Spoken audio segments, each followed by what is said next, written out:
Welcome to this new video in which I'm gonna play a little bit with the encoding that is used in large language model to tokenize a text. And this is an example made by using C# because you can find a lot of examples using Python. And it's very simple, and it aimed to show you which is the base algorithm that people are using, and it is based on the frequency of the couple of token.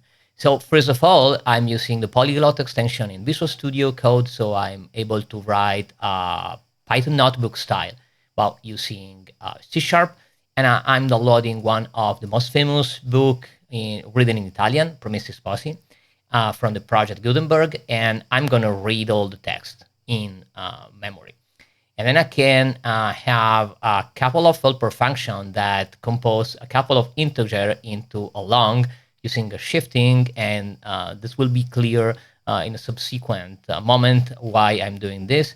Then I am starting using the concept of merge token, because as starting, the algorithm give to each single character of the book one code, okay? And then I'm gonna merge the code, and the concept is an algorithm well known in machine learning. The algorithm is called Byte Pair Encoding. You can find information everywhere on the internet, and it's basic on, it was born as a compression tool. It's based on the frequency of occurrence of couple of tokens. So you assign one number to each single character of a text, and then you find the most common pair, and you merge this common pair into a new token. So whenever you find this couple of base token, you create another token. And then you proceed. So you are forming token of 2, then 3, 4, and it is increasing, but it's increasing based on the frequency of the token. So it is somewhat capturing the essence of the language. Coming back to this example, I'm not going to give you all the detail because the code is pretty much simple and it's a brute force. It's not a perfect implementation, okay? I'm just saving some information inside some dictionaries, and then I have an helper function that add a new merge token, the token resulting from the merge, into a base merged cache, okay? And this is a simple helper function. And then I'm starting creating the vocabulary. So I'm start creating a first merge token called unknown that will be used for any character that's not in the original set. And then I am examining each character inside the original book, and whenever I found a new character that's not in the list, I create a new token using the next token in the sequence, the next integer number. So after this, I have this kind of first tokenization where I have a token number only for the single character, okay? So I can have a number of different chars. I have 118 different chars because it's a single book, so I'm not expecting a lot of variance. So unknown is the token 1, T is the token 2, H is the token 3, E is the token 4, and so on. And then I'm creating some other function, and one function is the tokenize. And the tokenize is a function that takes a text, okay, and takes the position and gives me the next token for the text starting at that position. And the idea is I must find the longest sequence of characters starting from that position that has a token assigned, okay? Because you can have the letter E that has one token, but then you can have a token longer that has EN and has another, it's another token. So if the next letter in the text is E, I don't want to assign the token for letter E, but I need to check if there's a longer token. So basically, this is a function that does this. It's very simple. It's simply checking the token from the longest to shorter, using a dictionary for speed up the process, and so on. Now I have the implementation of a byte pair encoding training algorithm, and it's very, very stupid because it tokenizes the text, and then it is going to merge the token. So as an example, I have the whole text, okay, and I have a tokenizer test. I take the first 30 token, and okay, so you see all number are less than 118 because I have only 118 token and I have no merge token. And I have 1 million characters inside the box. So this is the length of tokenizer test. And if I'm going to translate back, it's the first part of the book and the Project Gutenberg a book of. And okay, so now that I have this, I can have my, I can create a couple of helper function called tokenize and the tokenize for having a more clear text. Okay, so I can have a text in Italian, Valle Giornate, and again tokenize, and that's the result. This is the tokenization, and that's the translated back. And now that's the generate next merge token and give me the new token and the new tokenizer text. It's simple scanning all the tokenizer text, finding all the pair of tokens, and it takes the pair with the most frequency. And when it found the pair with the most token, with the higher frequency, it create a new token, and then it add to base merged cache. So it add the token to my vocabulary and cache of tokens. And then I'm going to tokenize test again, because since we have a new token, we need to tokenize the test again.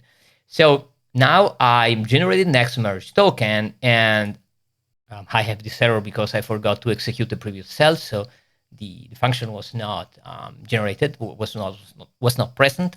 And then I'm going to scan. You see it's pretty much quick, even if it's not optimized. And it say that the high frequency pair is the couple of token 4 and 5, and is the letter E followed by a space. So now in the next tokenization, I have this new token that got a new number, and it's represented letter E followed by a space. Now I create a dump token function that helps me into dumping token. And I take the very same text as before, that has the E followed by a space. So now I'm checking this, and this is a tokenizer test. And as you can see, I have 119, and this is the new text, the new token. As you can remember, we had 118 token in the first run, and then I've created a new token with the first merge token, and this is the E followed by a space. You can see that dumping all the token, I indeed have one letter. Each letter is a token, but now I have this new token that is letter E followed by a space. Now I can create a train BP that it's repeating all this generate next merge token for a certain number of run. So I can say, please do the train BP for 30 round, okay? And now it is going to find other tokens. So that's the first one, the E followed by a space. That's because this train BP, it is starting again from the untrained sequence. So as you can see, we have a lot of couple of thing, and it's not meaning, but yeah, we have this standard. This is a word in Italian. It's a compute word in Italian, a complete word followed by a space. So even with only 30 steps, we start looking at emerging part of the language, okay?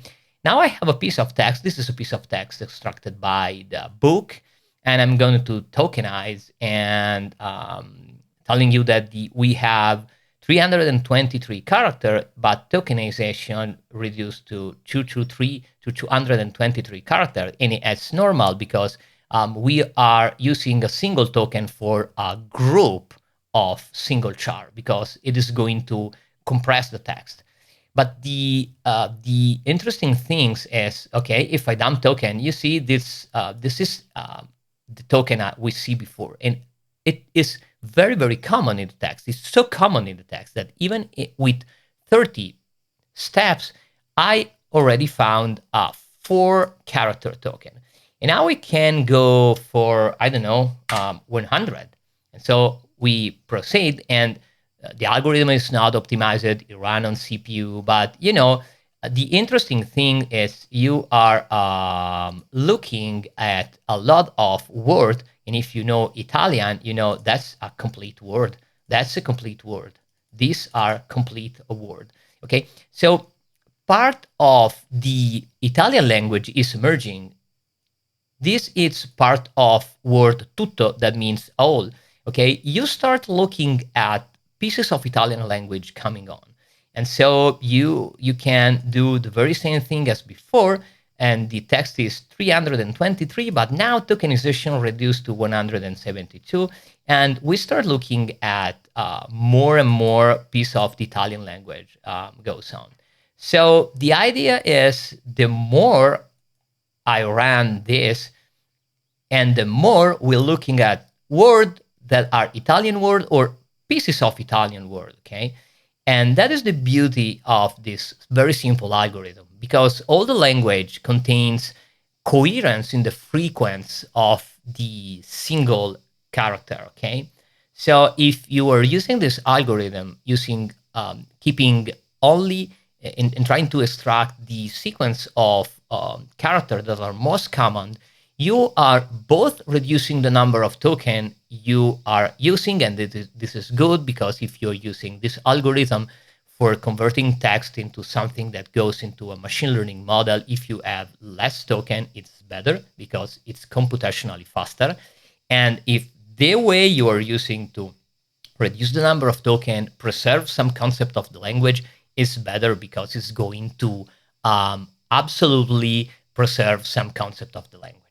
Then the unknown token that I created at the very first part of this file, it's used because if you have some characters that are not present in the original vocabulary because you are using the tokenizer to tokenize text that is not part of the original book, well, every character that is not present in the original corpus is going to be converted into token one, unknown. So there's not a problem.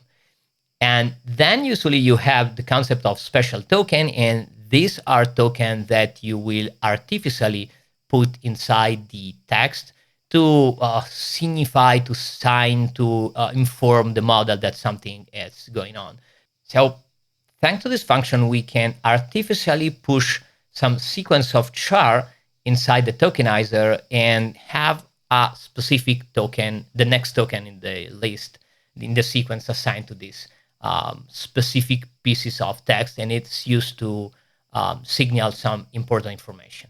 And if I, as an example, if I run this code and then I'm going to tokenize the hello end of sentence word, you can find that the end of sentence got assigned the 350 token. So it's the last token in the list. And this is a very, very simple example, and I'm not exploring everything in the BP algorithm.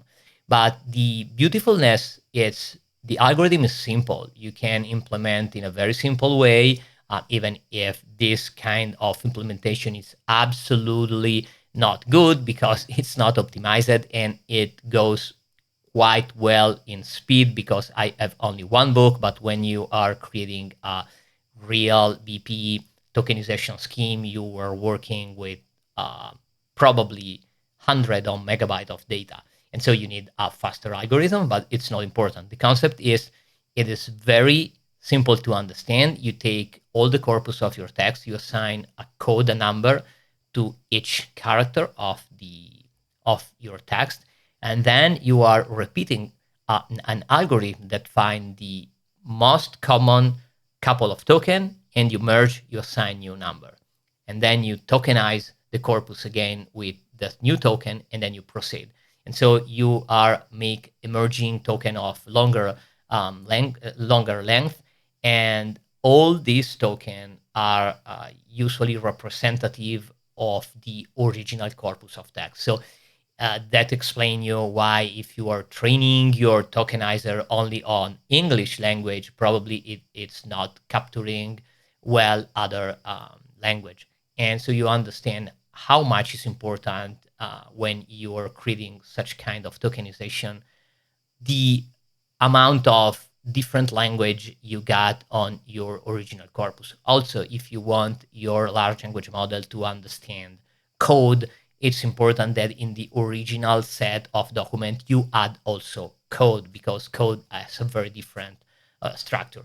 The aim, as always, is first to translate a language, a sequence of character, translating text into number, and we want to save as much space in memory as possible. So we want to reduce the number of token we have for a sentence, and at the same time, as this algorithm does, we want to reduce the number of token while preserving some sort of characteristic of the original language. And the Byte PE encoding, it's pretty much the one of the standard using this day, and it's very, very simple to understand, very, very simple to implement, and really good.